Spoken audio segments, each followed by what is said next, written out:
How did I end up here? A friend recently asked me that and was like, look, you need to tell your own story because it's kind of crazy. So that is what we're going to talk about this week. So does that make me my own guest? I don't know. Just roll the theme. Thank you for tuning in. This, once again, I'm not going to start out with questions because I'm interviewing myself or just telling the story or whatever it is. Strange, nonetheless. What I'd like to kind of give you is some of my background, how I got to the podcast studios here, how we have this video production business, this photo production business, where we create content for businesses. That all being said, I am like most other, I wouldn't say YouTube creators, but most other people that are of the same age that I am, where we've got some personal videos on YouTube that are embarrassing from 10, 12, 13, 15 years ago, where it was just us, video cameras, and a couple of friends. I remember recording stuff on mini DV. The very first thing I recorded on my old VHS. This is a long time ago. Dug the camera out. Battery would last about 8 or 10 minutes, so you could get just a couple of shots. And then you'd have to have the computer process it into a digital thing. From there, I remember piecing things together in Vegas Video, an old version of Vegas Video that I had. And I mean, this is probably close to 20 years ago. Had a ton of fun with that. To me, it was about taking just memories that me and friends had created, many times, be it out on the jet ski or running vehicles through farm fields or whatever. And just putting those into clips, taking the best pieces of those and putting those into clips, setting them to music. So that way we could all just relive those moments and kind of re-enjoy those moments. So I've always had an interest in it. I've always had a bit of a love for it to me. And it was just to showcase those things. I got out of it. I got away from it for a little while. Life got in the way, I guess you would say, but I still had this terrible old digital camera. It was a Hewlett Packard, an HP digital camera. That should tell you how old it was. And I still loved taking some photos with it and that. Fast forward to a number of years later. I mean, I had been through a number of industries. I had worked in the automotive industry. I was a technical rep in the performance side of the automotive industry. I was managing a number of automotive shops for a while. Was in management for a company that did performance for German vehicles. Took a break from that and moved into the realm of agriculture. Really enjoyed that, but the travel in the realm that I was at was just too much. It was time to come home. And I ended up in trucking because in agriculture, I picked up my CDL.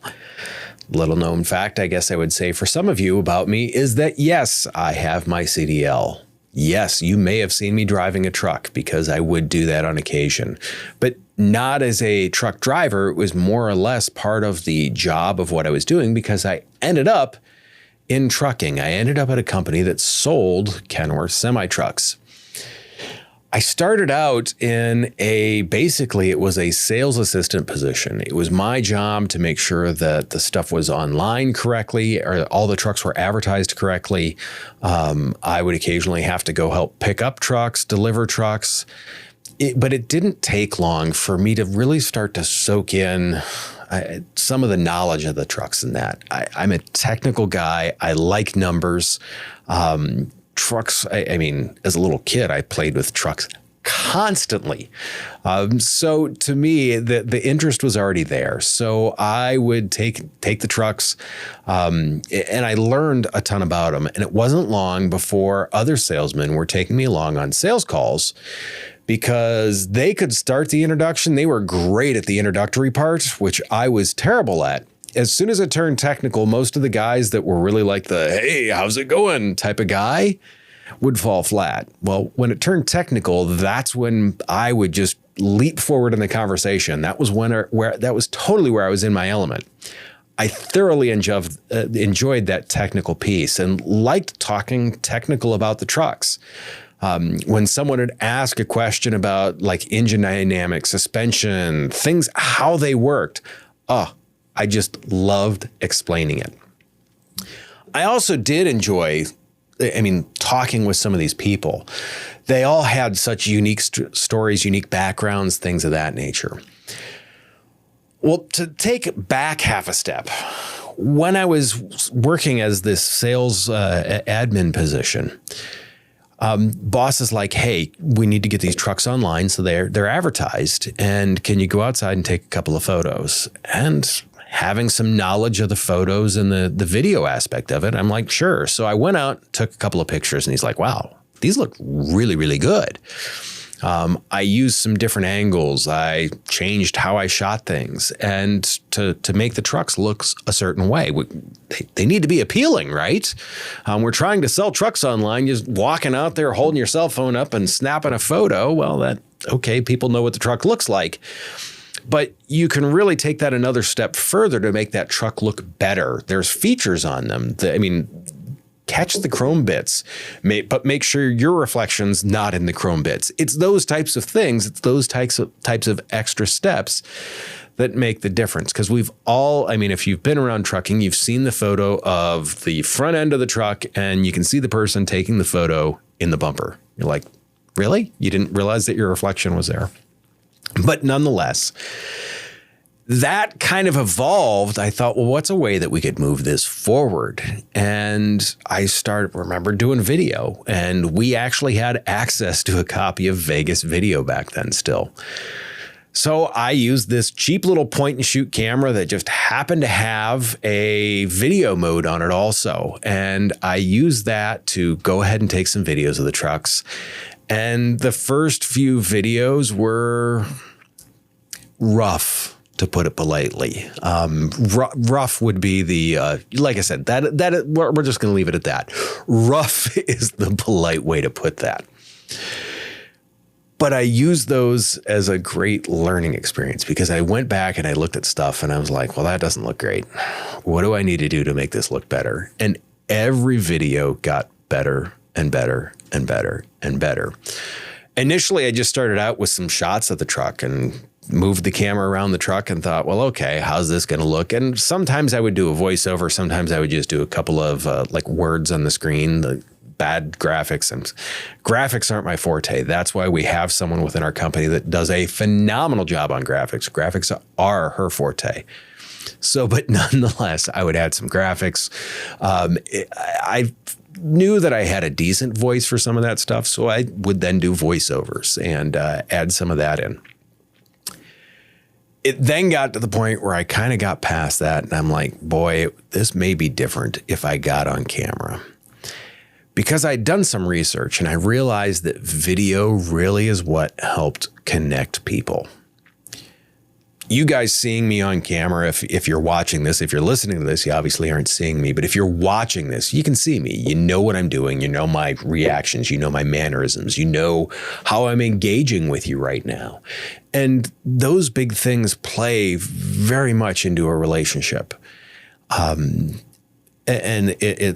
I started to see that with some of the video stuff. So I ended up getting on camera, swallowed my dignity, swallowed my pride, and got on camera. And I kind of enjoyed it. Although I always make the joke, if you ever start to like yourself a little bit, film yourself for 8 hours and then watch that as you edit it for like the next 3 or 4 days.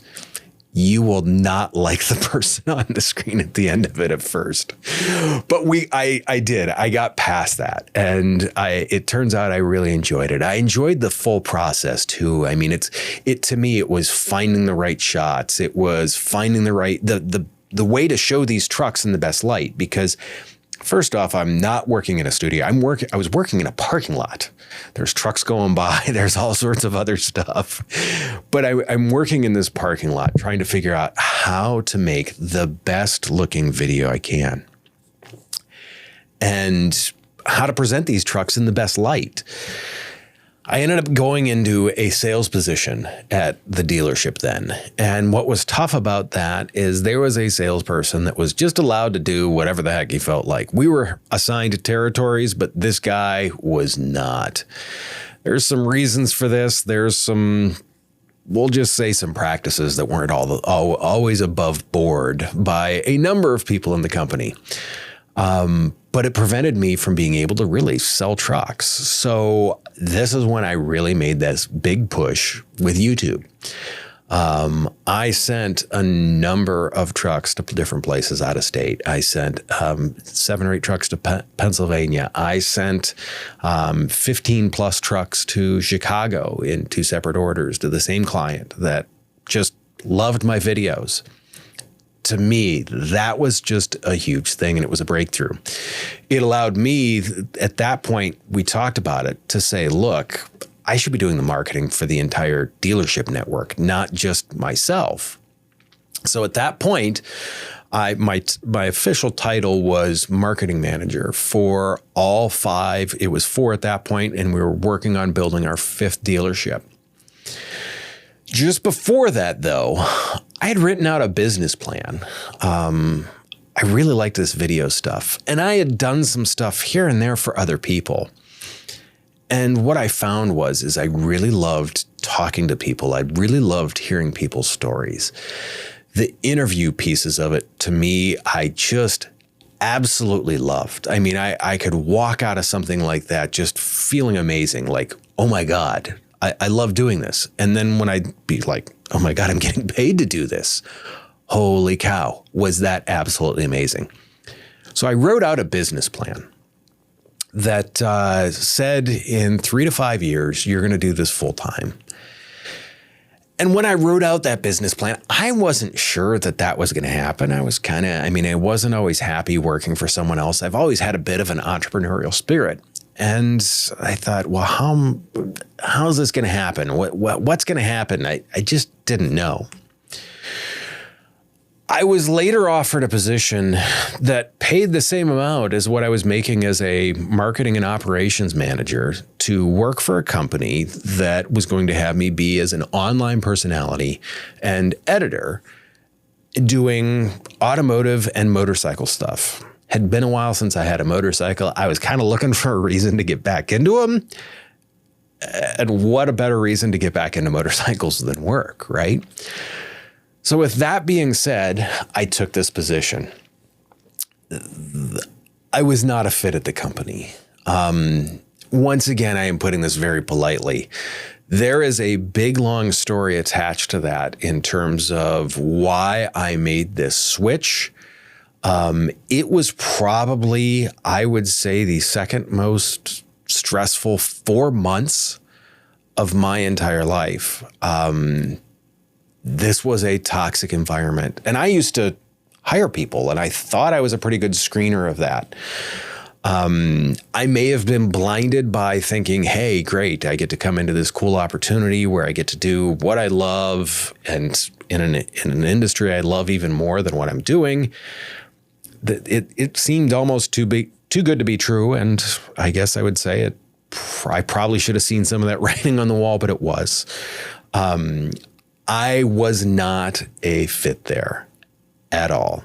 I'm an operations guy, former operations guy. What I always like to say, there's a process. There's a start, there's a step 1, step 2, step 3, step 4.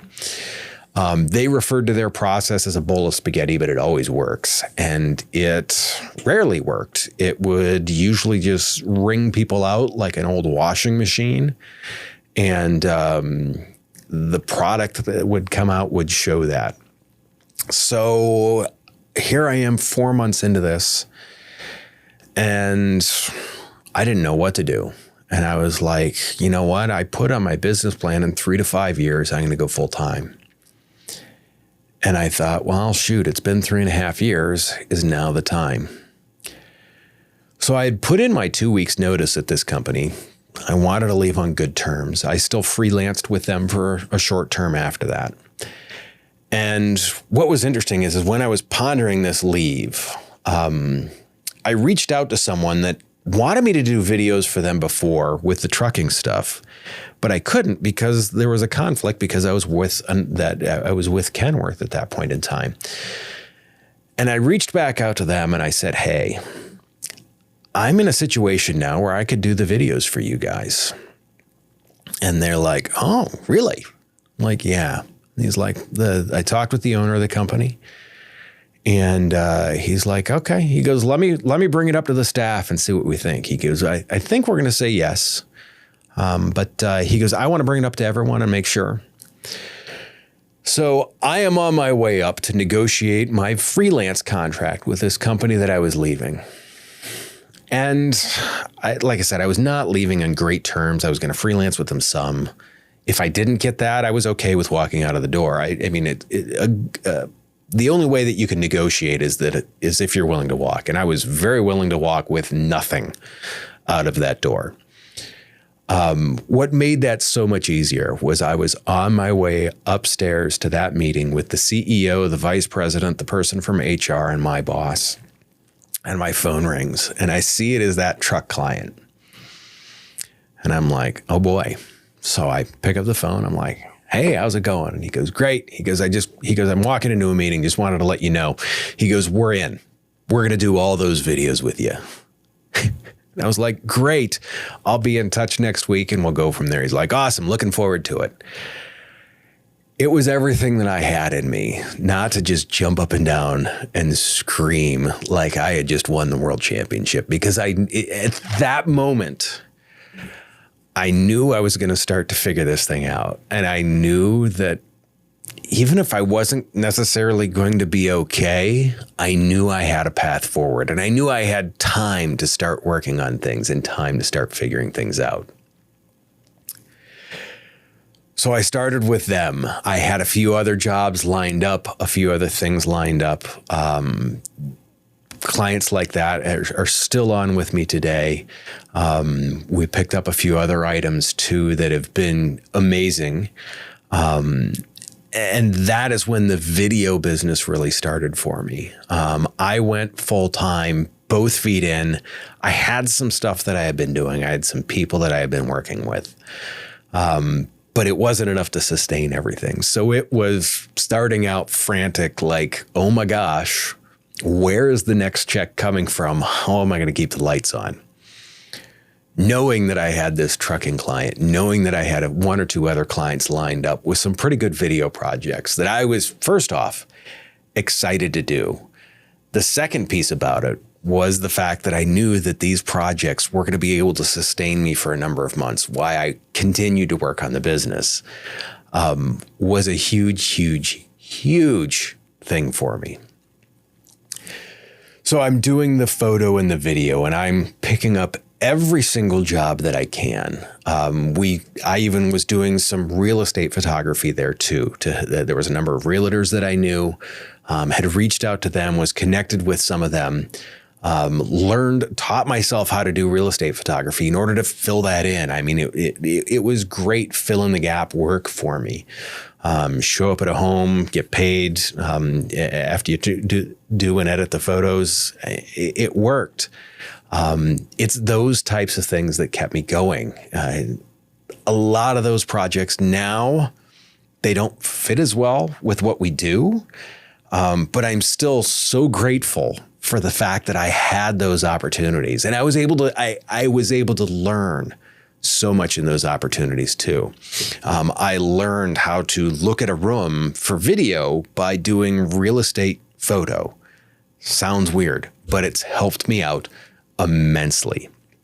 In the same sense, I went out and spent the time and money and effort to get my FAA Part 107 drone license. So that way I could offer drone services legally and professionally and be insured and the whole 9 yards. So that way the clients that I wanted to go after didn't have to worry. They knew that they would just say, here's what we would like. Great. I'll show up. It's taken care of. There's no worries for them. The thing that I found as I continued to do this was that I loved the stories. When I got to sit down with someone like the Barberton Community Foundation and do their Game Changer Awards, and I get to hear the stories from these people, I was just in awe. And I've started to learn that pretty much everyone has their own story. Everyone has something about them that is interesting. To me, it's been refining that art of how to get that interesting story out of them. And it's one of the things that I love the most is that challenge. It's finding those interesting stories. And that kind of led me to the podcast studios where I'm sitting right now. And this podcast, this has given me the opportunity to hear so many more stories at such a different level. And the thing that I love about it too is that we're helping businesses in the process, because we really do. We take the pain out of that content creation. We make it so much easier for businesses to create content on a daily, weekly, monthly basis. And in that process, I get to hear some of these stories. I get to hear how the business is started. I get to hear how some of the things continue. I got to sit down and listen the other day to how a franchise works and how, I mean, there's a franchise that helps franchisees find franchisors. And I got to hear about how that worked. I have people in my studio that have had unreal experiences. I've had someone in my studio that was like she flew out in the very last C-130 to leave Afghanistan as the U.S. was pulling out. And now this young woman helps younger women that are now refugees into America adapt. These are people that I would never have heard or seen their stories had I not had these studios, had I not started this video business. And to me, that is why I am so grateful every day for what I get to do. And it's also why I'm so grateful that I've got the studios, because it gives me the ability to sit across from people and to ask them questions. And that, I guess you would say, is my story. Whether you found it interesting or not, I hope so. To me, I have thoroughly enjoyed my story. I've been, over the past couple of years, very intentional about making sure it's an interesting one and making sure it's a story that I want to write. And I think I'm doing okay with it. With that all being said, I have some very interesting guests coming up over the next couple of weeks. I've spent a lot of time with these people. They are very near and dear to my heart. And that probably means that they're also pretty entertaining too. So do me a favor, make sure that you're subscribed or follow and all the other things. If you could, write a review. I'd love to get your feedback. I'd love to hear your comments on what you'd like to see in the future, what information you'd like about podcasting, what information you'd like that could be business specific. Would love to hear all of it. That being said, make sure that you take care of yourself. And if you can, take care of someone else. I will see you really soon.